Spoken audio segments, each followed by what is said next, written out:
Kisah Para Rasul pasal 14. Di Ikonium pun kedua rasul itu masuk ke rumah ibadat orang Yahudi, lalu mengajar sedemikian rupa sehingga sejumlah besar orang Yahudi dan orang Yunani menjadi percaya. Tetapi orang-orang Yahudi yang menolak pemberitaan mereka memanaskan hati orang-orang yang tidak mengenal Allah dan membuat mereka gusar terhadap saudara-saudara itu. Paulus dan Barnabas tinggal beberapa waktu lamanya di situ. Mereka mengajar dengan berani karena mereka percaya kepada Tuhan, dan Tuhan menguatkan berita tentang kasih karunia-Nya dengan mengaruniakan kepada mereka kuasa untuk mengadakan tanda-tanda dan mujizat-mujizat.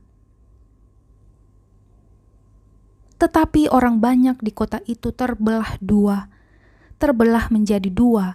Ada yang memihak kepada orang Yahudi, ada pula yang memihak kepada kedua rasul itu. Maka mulailah orang-orang yang tidak mengenal Allah dan orang-orang Yahudi yang bersama-sama dengan pemimpin-pemimpin mereka menimbulkan suatu gerakan untuk menyiksa dan melempari kedua rasul itu dengan batu.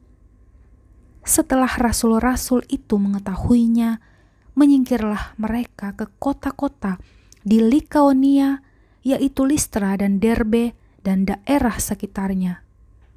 Di situ mereka memberitakan Injil. Di Listra ada seorang yang duduk saja karena lemah kakinya dan lumpuh sejak ia dilahirkan dan belum pernah dapat berjalan. Ia duduk mendengarkan ketika Paulus berbicara, dan Paulus menatap dia dan melihat bahwa ia beriman dan dapat disembuhkan. Lalu kata Paulus dengan suara nyaring, "Berdirilah tegak di atas kakimu." Dan orang itu melonjak berdiri, lalu berjalan kian kemari. Ketika orang banyak melihat apa yang telah diperbuat Paulus, mereka itu berseru dalam bahasa Likaonia, "Dewa-dewa telah turun ke tengah-tengah kita dalam rupa manusia." Barnabas mereka sebut Zeus dan Paulus mereka sebut Hermes, karena ia yang berbicara. Maka datanglah imam dewa Zeus yang kuilnya terletak di luar kota, membawa lembu-lembu jantan dan karangan-karangan bunga ke pintu gerbang kota untuk mempersembahkan korban bersama-sama dengan orang banyak kepada rasul-rasul itu. Mendengar itu, Barnabas dan Paulus mengoyakkan pakaian mereka, lalu terjun ke tengah-tengah orang banyak itu sambil berseru,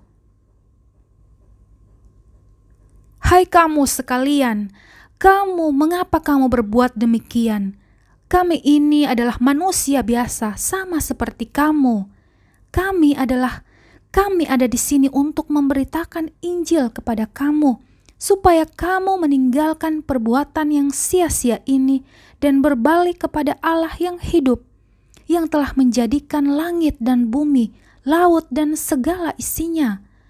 Dalam zaman yang lampau Allah membiarkan semua bangsa menuruti jalannya masing-masing, namun Ia bukan tidak menyatakan dirinya dengan berbagai-bagai kebajikan, yaitu dengan menurunkan hujan dari langit dan dengan memberikan musim-musim subur bagi kamu. Ia memuaskan hatimu dengan makanan dan kegembiraan." Walaupun rasul-rasul itu berkata demikian, namun hampir-hampir tidak dapat mereka mencegah orang banyak mempersembahkan korban kepada mereka. Tetapi datanglah orang-orang Yahudi dari Antiokhia dan Ikonium, dan mereka membujuk orang banyak itu memihak mereka. Lalu mereka melempari Paulus dengan batu dan menyeretnya keluar kota karena menyangka bahwa ia telah mati.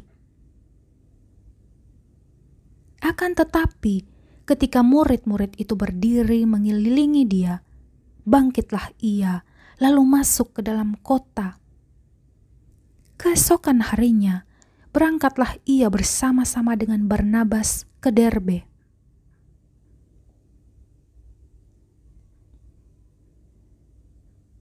Ayat 21 sampai 28, kembali ke Antiokhia.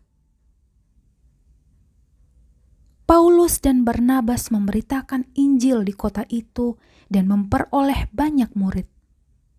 Lalu kembalilah mereka ke Listra, Ikonium, dan Antiokhia. Di tempat itu mereka menguatkan hati murid-murid itu dan menasihati mereka supaya mereka bertekun dalam iman dan mengatakan bahwa untuk masuk ke dalam kerajaan Allah, kita harus mengalami banyak sengsara. Di tiap-tiap jemaat, rasul-rasul itu menetapkan penatua-penatua bagi jemaat itu, dan setelah berdoa dan berpuasa, mereka menyerahkan penatua-penatua itu kepada Tuhan yang adalah sumber kepercayaan mereka. Mereka menjelajah seluruh Pisidia dan tiba di Pamfilia. Di situ mereka memberitakan firman di Perga, lalu pergi ke Atalia di pantai.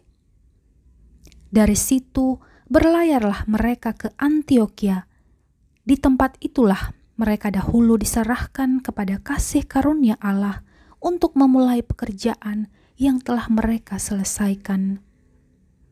Setibanya di situ, mereka memanggil jemaat berkumpul, lalu mereka menceritakan segala sesuatu yang Allah lakukan dengan perantaraan mereka, dan bahwa Ia telah membuka pintu bagi bangsa-bangsa lain kepada iman.